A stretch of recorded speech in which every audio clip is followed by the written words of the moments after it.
Nabuchodonosor, le puissant roi de Babylone, régnait sur un empire d'une magnificence inégalée. Il contemplait ses réalisations avec un orgueil démesuré, s'attribuant toute la gloire.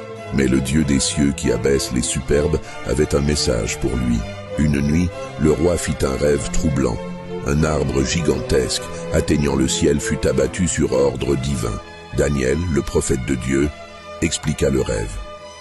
Le roi serait humilié, chassé des hommes, et vivrait comme une bête, jusqu'à ce qu'il reconnaisse que le Très-Haut domine sur le royaume des hommes. Malgré l'avertissement, l'orgueil de Nabuchodonosor persista. Un an plus tard, alors qu'il se pavanait sur le toit de son palais, s'attribuant toute la gloire de la magnifique Babylone, une voix divine résonna, prononçant son jugement. Au même instant, la raison s'éloigna de Nabuchodonosor. Son esprit fut transformé et il fut chassé du milieu des hommes. Son corps, autrefois majestueux, fut ravalé au rang des bêtes. Il se mit à manger l'herbe des champs comme les bœufs, son corps exposé aux intempéries, trempé par la rosée du ciel.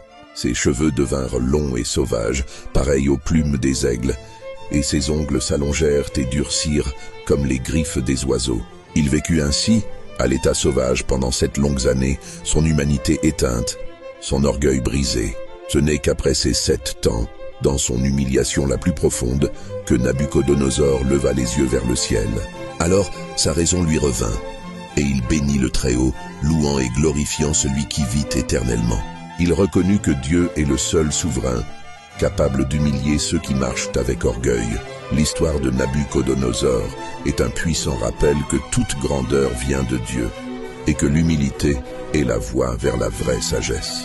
Nabuchodonosor, le puissant roi de Babylone, régnait sur un empire d'une magnificence inégalée. Il contemplait ses réalisations avec un orgueil démesuré, s'attribuant toute la gloire. Mais le Dieu des cieux, qui abaisse les superbes, avait un message pour lui.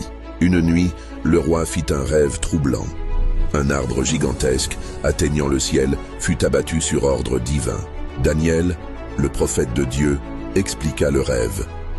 Le roi serait humilié, chassé des hommes, et vivrait comme une bête, jusqu'à ce qu'il reconnaisse que le Très-Haut domine sur le royaume des hommes. Malgré l'avertissement, l'orgueil de Nabuchodonosor persista. Un an plus tard, alors qu'il se glorifiait de la grandeur de Babylone, une voix du ciel prononça son jugement. Au même instant, la raison